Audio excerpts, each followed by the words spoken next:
Hail and well met. This is Mark M.E. Edwards of Overlorde, and you're listening to the Metal Therapy Radio Show.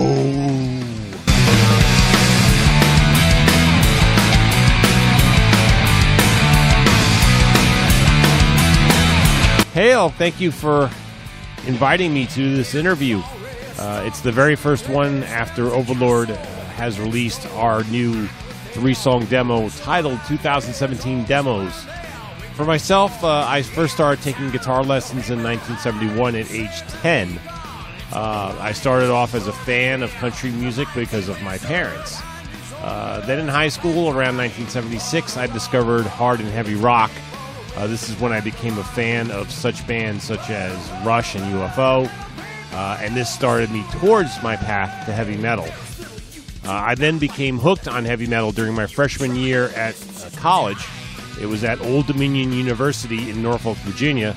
I walked into a record store named Trax. On that night, the store was promoting the release of both Judas Priest's Unleashed in the East and Iron Maiden's debut album. I had heard Hellbent for Leather from a friend a few months earlier, but I really hadn't had much exposure to Priest, and none at all. I hadn't even heard of Iron Maiden. But both albums just grabbed my attention, and I took them both home that night. Overlorde came to be, the exact date was June 6th, 1985.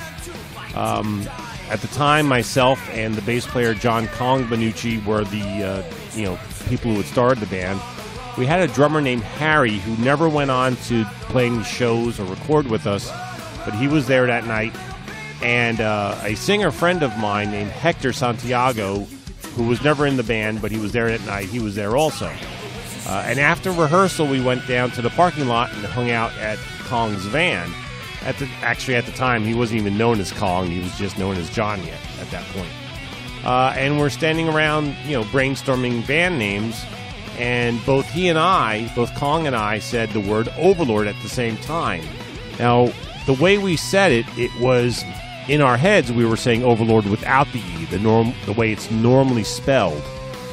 John said it because he was listening to Led Zeppelin's The Immigrant Song on the way to rehearsal, which has the line, "We are your overlords."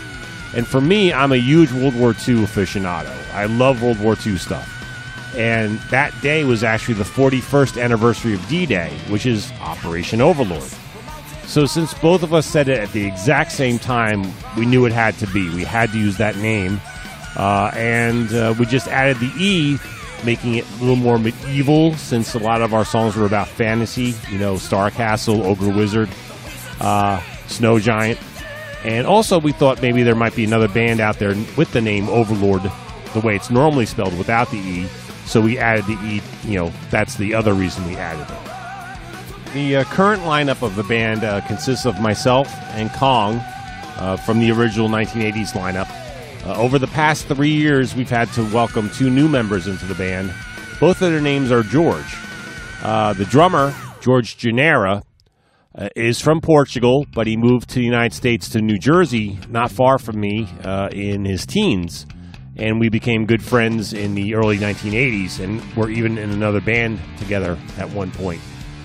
The other George that joined recently was George Solikis, and many of your listeners will know him as the singer and main man from the band Zandel. Plus, George released a solo album recently. So a lot of your listeners should be excited to know that he's now on board as Overlorde's singer. For myself, the band influences would include Judas Priest, Iron Maiden, Rush, and Rainbow. Definitely those are the bands that influenced the band, Overlorde in general. But for me, also heavy rock bands from the 70s. There was just a certain raw energy and dynamic that those bands had, especially their live albums in the 70s. So personally, there was also that influence for me. Right now, Overlorde has just 2 official releases, not counting demos or compilations.